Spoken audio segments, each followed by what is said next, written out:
In this module, we're going to be discussing child predation and child pornography.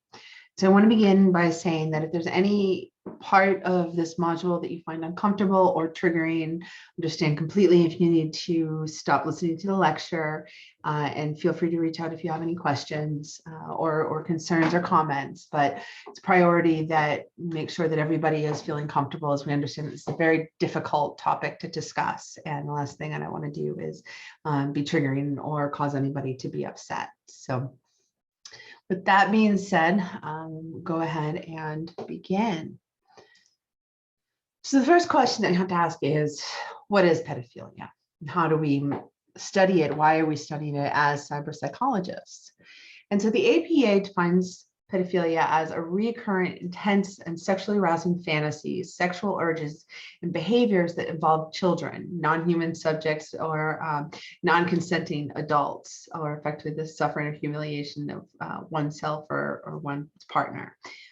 Specifically, when we think about traditionally what pedophilia is, it's really focusing on the sexual arousal of children, maybe children in different contexts, and we'll discuss that a little bit further, but really discuss it in terms of what does it mean between the child and the individual who's having sexual fantasies and desires and urges for children.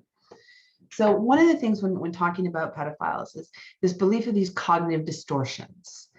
And with cognitive distortions, it's essentially a system of belief that they may be telling themselves to make them able to resolve what we might say is cognitive dissonance, a belief of what society is clearly defined for many reasons, that sexual relations between adults and children are not acceptable, they are illegal. There's a whole litany of reasons why pedophilia is considered to be something that is a terrible, terrible thing in our society. However, many pedophiles may hold these cognitive distortions, and what they believe is they tell that the child is exploring the experience, that it's normal for children to engage or experiment in sexual behavior. Not only that, the children are willing participants, they want to participate in this.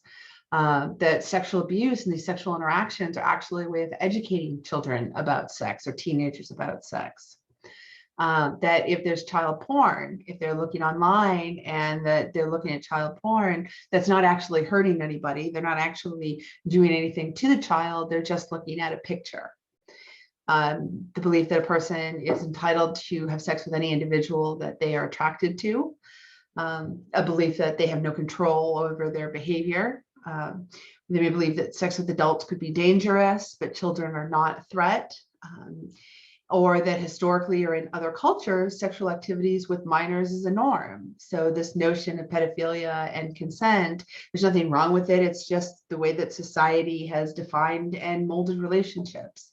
So these are all what we would consider cognitive distortions of these belief of justifying and reconciling that these attractions, these urges that they have, this is a way of normalizing the behavior, of resolving the behavior so that it's something that they can reason to themselves that it's acceptable behavior to do this to a child. So when we look at these different models of pedophilia and what happens, so with Finkelhor's model, it's the internal process. And so what is the motivation? And so the motivation is this belief that children are the only way to achieve sexual satisfaction, that they have these sexual urges that aren't being fulfilled by adults. The motivation is to have them with children, that is just the way that they are wired. This is the way that they are. The only way to achieve that satisfaction is with children. And they overcome this cognitive dissonance of the societal norms. So there's a society, as laws, we have said that pedophilia is wrong, that it is illegal. And they're using there's reasoning to overcome that cognitive dissonance. And so that's where they start using that reasoning of it's okay in other societies. No, the child really wants this. And so they're really trying to resolve with themselves this cognitive dissonance about these societal norms and to distance themselves from it being bad or shameful or negative behavior. So getting past these external pressures that, oh, we'll get past the parents don't know what's good enough for the child. They're just protecting them. There's no reason for that. And then what do they have to do to overcome the victim's resistance? That if the victim only saw things from their side, that they can get the child to say yes. And this becomes a very long, sometimes drawn out grooming process. But many times somebody who's engaging in pedophilia, even though that they may have been told that it's wrong, they know that it's wrong, they have these distortions in their mind that are convincing them that it is okay, that it is something that is acceptable, that it is just an urge that they have, and that this is the way that they have to get their needs done, and that maybe they're even helping the child. I mean, it's very much a system of just distorted beliefs that these people have. Another theory is looking at so Hall and Hirschman, looking at the dominant factors. And so trying to understand what makes somebody a pedophile. So Warren Siegert as well as how somebody becomes a pedophile. So first we're looking at, so what are the dominant factors? Do they have the ability of affective discontrol? Can they identify and manage emotions or impulses? Are they able to have empathy, have compassion, to be able to understand what it might be like for the person that they are hurting, for what it is like for this child? And so trying to understand, what are the emotions behind it? What are they feeling? What is happening when they're spending time with this young person? That if there has been traditionally problems within the perpetrator's youth, and then they're spending time with somebody who's young, are they reliving their youth? Is there something that's more than what it might seem to be, and they're just confusing it with sexual attraction? So that's one theory.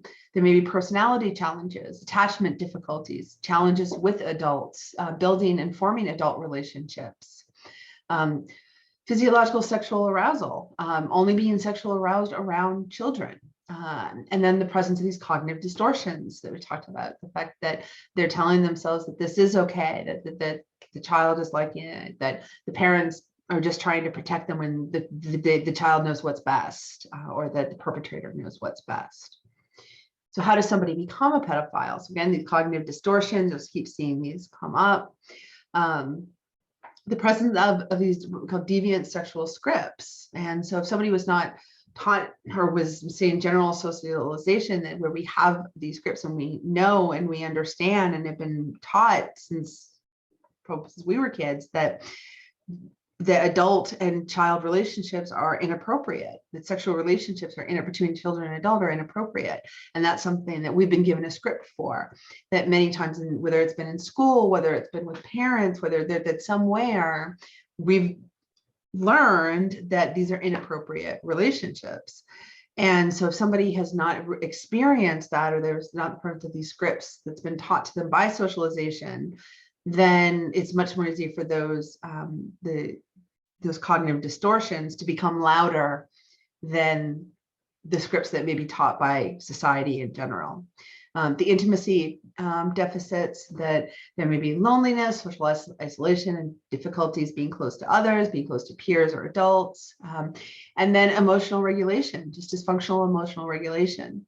So they're expressing anger or punishment, and either whether it's at themselves, whether it's at other people in their lives, but they're taking that out through the abuse of children. So in trying to understand, how is it that somebody becomes a pedophile? How do we understand what goes on? Again, like so many things in forensics, and then of course you have the other layer of cyber psychology to it, that there's not always a whole lot of a very rich research and conclusive research that says, okay, we have studied 100 pedophiles and we were able to assess them, and this is the consistencies that we have. We're working with theories, we're working with trying to understand something that's very difficult to understand. And in part of it is we're looking at this and saying, what is happening with these people? We feel protective. What is wrong with them? What is happening? This is incorrect. This is disgusting.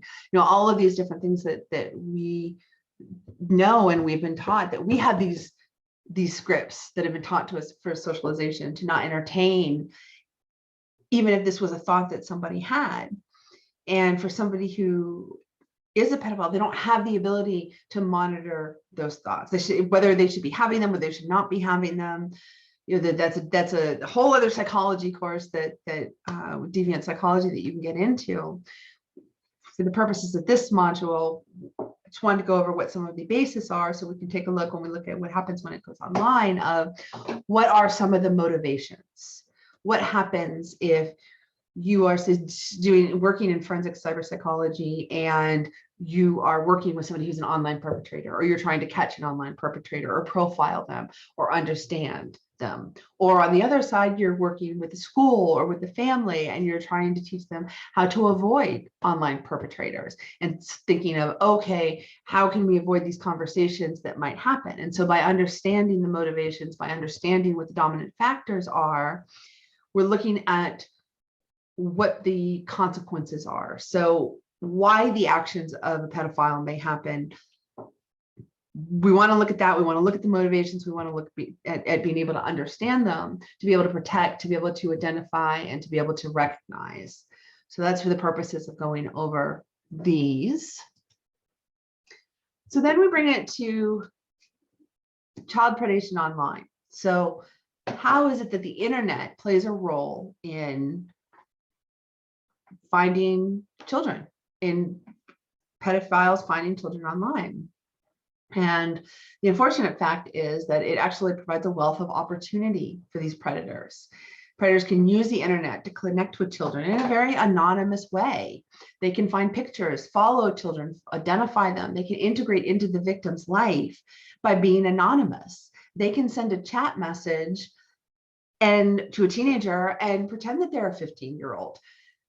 The internet allows for such a degree of anonymity that it's very difficult to tell. So if let's say you have a teenager who's standing outside of a mall and a 50-year-old man walks up to them and asks them to come with them somewhere, or starts to talk to them, or starts to make sexual advances on them, there may be a lot more red flags than somebody who sends a message online saying, hey, I'm 15 too, and I'm only a few towns away from you. What, do you know this person, this person, this person? And meanwhile, all they've done is just look at the individual, looked at their friends online, look at any information that's there. I mean, there's such a wealth of information online, even about children, that it becomes very easy for these predators to infiltrate themselves into the child's life. The other piece of it is, and I mentioned earlier about grooming, and so predators, when they're doing it online, they can take their time. It's not an aggressive pursuit. They can stalk, they can groom, they can build trust, they can have chat messages so that they're able to, behind a screen, possibly posing as somebody else, be able to build a relationship with a teenager, with a youth, in a way that they wouldn't be able to in an actual in-person environment. And so it becomes this very slow and deliberate process. And so by the time that maybe they could be talking to somebody for a month before they say, I'd love to see a picture of you. Oh, that's such a cute picture. Can I see one that's different? Could I see you in a different outfit? And it just becomes step by step, because the trust has already begun to build. And so it's this, again, this slow process, step by step. It doesn't start off and usually in the first message, but it builds trust to then, oh, we should meet, and goes from there. And so again, these online tactics, and we'll talk about this shortly, but they're different from offline predators because there's access to people that they don't know. So it's not just somebody that might be in a child's social circle. This could be anybody from anywhere. And many times somebody who is a talented predator can actually convince the child to come and meet them, to go to their house, to go and visit them, because they want to give them something. You know, they are dangling the proverbial carrot in front of them and saying, oh, if you come here, then we'll be able to have fun. Come over and play video games with me. It doesn't matter that I'm a little older than you. And then it just becomes such a gradual process. And so part of that is also the majority of online predators do connect with teenagers. And that's primarily because most very young children are not online as much as teenagers are, and they're not as unmonitored as teenagers are, or as adept at using the internet as teenagers are. So many of these online predators can connect with underage teenagers. And so when we look at the online versus offline, so offline, the perpetrator may know the victim, maybe within a social circle, maybe a neighbor, it may be a family member, it may be somebody at a store or somebody local. And the children may be at most danger when they're in a specific location, so near the perpetrator. With online, the perpetrator may not know the victim. They can remain anonymous, but also communication can happen at a much faster rate, which can result in a faster progression with the relationship. So if there's an offline perpetrator, they may only have access to the child when that child is in that specific location. Online, it can be whenever the teenager or the youth goes online. This could happen nightly. This could happen daily. This could happen all day long with texts. So being in an online arena, it allows for such a more frequency of communication. And for those of you that you know, we studied it trust and even some of the earlier modules with cybersecurity.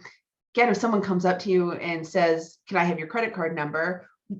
in a face-to-face environment, we'd say no, probably not. And versus, "Oh, here's a website that wants my credit card number." We don't know what to think of the internet in its completion yet. We're not exactly the best at the moment yet of trusting, of knowing what we can trust and knowing what we can't. And this goes for children too.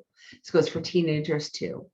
That judgment in terms of people online is still something that we're learning. And I think as we come up with, as these digital natives become more and more comfortable with this online environment, they'll begin to learn the subtleties of it, but that may take time to be able to understand how to essentially understand somebody's vibe or the feeling that you might get from somebody, or how to read between the lines of the nonverbal communication that we lack when we're communicating online. So the ability to be a predator online and to access teenagers and youth and victims online just provides a predator with so much more opportunity and so much more ability to groom and to lure somebody in and to do things step by step. I mean, if you look at how often teenagers just share photos publicly and freely via social media.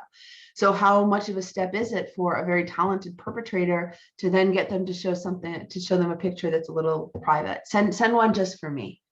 And then it becomes, send one in a specific app. Send one and it's a grooming process. And because of the way things are done online, we're still learning what that means. Do we put ourselves out there in an offline world as much as we do in an online world?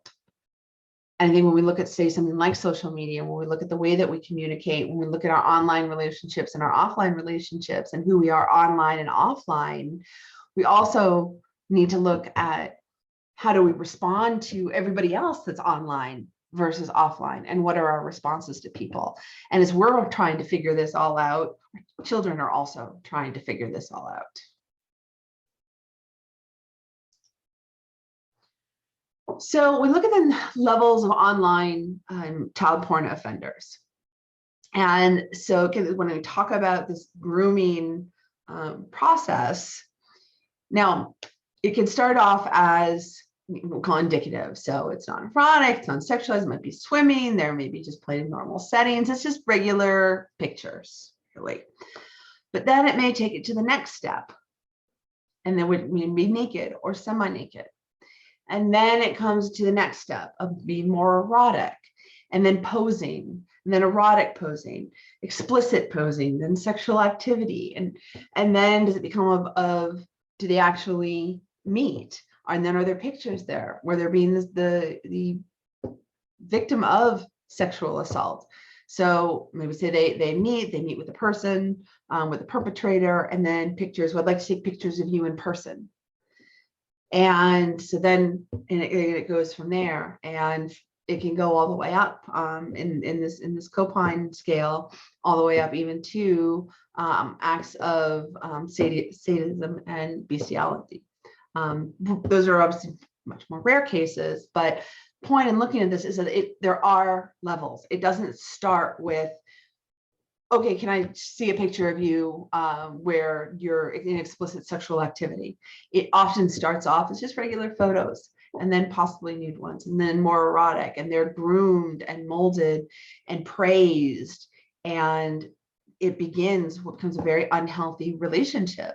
But a very talented predator knows how to hook children in, how to hook teenagers in, to be able to groom them, that by the time they have gotten around to these erotic posing or even meeting for explicit sexual pictures, they've come so far from where they might have started from that they didn't even notice all of the steps that they got there. And this is similar to when we talk things about cyber terrorism or even hacking, that what might start off innocently enough, by the time you've taken 10 steps further, they might be baby steps. What may have seemed something like you wouldn't even consider 10 steps ago now has been normalized by somebody. And so being able to maintain that awareness and recognize that this isn't something that usually happens overnight, that this is something that can take months, can take years, that there can be a grooming process depending on the relationship and the predator. So different types of online offenders. So there's browsers. So it might be a response to spam. They hit on a suspected site, then they save it. So, one comes up. Oh, I just clicked the link. Okay. Oops, click the link. Then there might be private fantasy. So conscious creation of these digital images for private use. So maybe they are good with Photoshop. Maybe they have created some sort of fantasy or created text or written a story or just done something that's for their private use. Then you've got your trawler. So this is actively seeking child pornography with open available browsers. So that is actively seeking out child porn. So there's no oopsies, I accidentally hit my spam.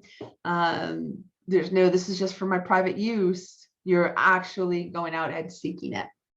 Then the non-secure collector, so you're actively seeking materials, often through peer-to-peer networks. Secure collectors, so seeking material through secure networks.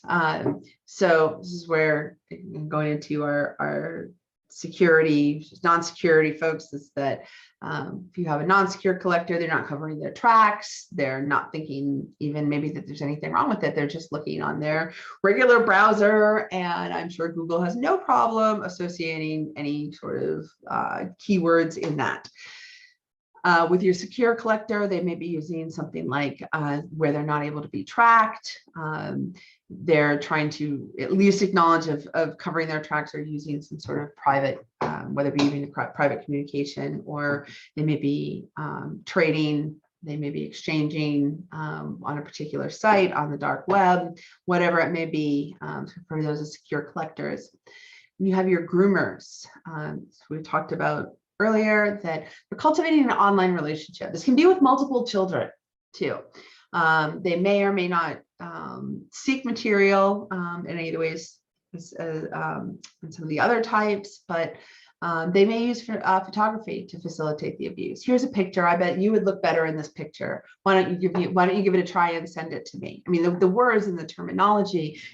You're so beautiful. You could look so much better in this picture. I bet if you show me, I could see how beautiful you are. You say that to a young and insecure teenager who doesn't feel beautiful, who doesn't feel loved, who doesn't feel validated in any way, and that can be very appealing. A talented groomer can really draw people in. It's what they do. It's just like a con artist in that way. They're become masters. The physical abuser. So a physical abuser, it's abusing a child who they may have been introduced to the offender online. They may or may not seek the material in any of the above ways. And again, also pornography may be used to facilitate the abuse. So now we've gone into a physical relationship with them. Producer, you're recording your own abuse and that of others. So you may be recording your activities, you may be creating content, maybe that's as your collector, and so now you're exchanging it with others as the distributor. So you've collected, you've produced, you have gotten your own images that are now, as far as you're concerned, or the perpetrator is concerned, your property, and then you begin to distribute them. So all very unfortunate types of online offenders, but to know the different levels, and to what degree, when we look at these different levels and we think about these distortions that people may be telling themselves of, well, you know, I've just gotten a picture of somebody. It doesn't matter. It's not actually hurting them if I then distribute it. I just got a naked picture of a child, and it's not actually hurting them if I go and send the picture to other people. And these are these cognitive distortions that they believe. And so when we look at the psychology of the victims, and so online child predators, so many times it's used with low self-esteem, ones from dysfunctional families, maybe used from impoverished backgrounds that are often targeted. And again, the good groomer, the good perpetrator, they know how to read what somebody may need. And so if it's, hey, come over to my house and you know, I'll give you an Xbox, or let's play video games together. You know, hey, if you do this act for me, I'll get you your own. Use with low self-esteem. You're so beautiful. You have such a beautiful body. I would love to see it. Dysfunctional families. You know, you may not feel like your family loves you, but I think you're wonderful. I think you're smart. I think you're amazing. I mean, they know how to do this. They know how to groom and become the illusion of a safety for some of these children and youth that are experiencing and struggling with their self-esteem, with their perception, with their feelings of safety. And it was also been found, so men are much more likely to be perpetrators. This is both for females and males, and they may exploit a desire for the youth to explore their sexuality. This can be especially true with gay men. So if there's a young gay man who's not comfortable or not familiar, does not know how to express his sexuality, and then finds another man who is essentially taking this young man under their wing and training them on it and trying to coach them and going about it in very unhealthy ways and taking advantage of something that this child is trying to understand. This goes back to the distortion of abuse being a way to sexually educate people. This is something that they maybe really believe that they're doing of, you know, let me help you explore your sexuality. I'm doing you a favor. This cognitive distortion that they tell themselves. It's also found that youths are more likely to talk to strangers and share personal information, and therefore are more susceptible to solicitation. And because the range of response from the victim can vary on the degree of severity of the solicitation. And so it's looking at what has happened, and so how can this be treated is something. And when we talk about in the module about cyberbullying and cyber stalking, if there's a picture of you that you did not consent to that is online, what are the repercussions for that? What are the laws and legalities around that? What if the child has actually met somebody in person and it's escalated to a physical relationship? The range of response, yes, it varies in the degree of severity of solicitation, but I would also encourage you to think beyond just the severity of the solicitation, because I think that it matters on who the person is. If a person feels violated, if a child feels violated, just because somebody who they didn't know spoke to them and reached out to them and called their picture sexy, all the way down to physical abuse, if that child feels violated in any way, shape, or form, that's what you would want to pay attention to. The degree of severity is in the reaction, not necessarily for the solicitation. Textbook, we say the range of response may vary to the degree of severity for solicitation. Of course, that would, from a legal perspective, that makes sense in terms of when the law gets involved, when can you get the police involved, what can happen. But in terms of looking at the victims themselves, and if you ever are in a situation where you interact with somebody who feels violated online, the response can vary in the degree of the person and how violated the person feels. Anything from physical abuse to just a simple uncomfortable message. It's about how that person feels about their safety, about feeling violated, and about how they want to respond to that. So when we look at somebody who may be the victim of a child predator, it's not necessarily just whatever level that the person was the degree of the perpetration, but how the youth or how the child feels about the situation and what happened and what they need to feel heard and to feel safe. So there's different ways of improving safety online, which is good. So there's monitoring tools and devices. So this gives the ability for parents to be able to read messages, to be able to track children. Now, of course, I'm going to say that there's always some privacy issues involved in that. And so I think that it's definitely an option. And I think the degree of that depends on the parent, but there are definitely monitoring tools and devices out there for parents to be able to monitor their child's messages and interactions. Now, I will also go with the caveat that many times as soon as parents are learning these tools and devices, why I always say to hesitate about them is because I tend to find that kids are twice as good at getting around the monitoring tools and devices, and that keeping up with digital natives may be the biggest challenge if the sole reliance is on monitoring tools and devices. You never know if they're going to get an extra phone, if they're going to find a way to hide it. So just with that caveat.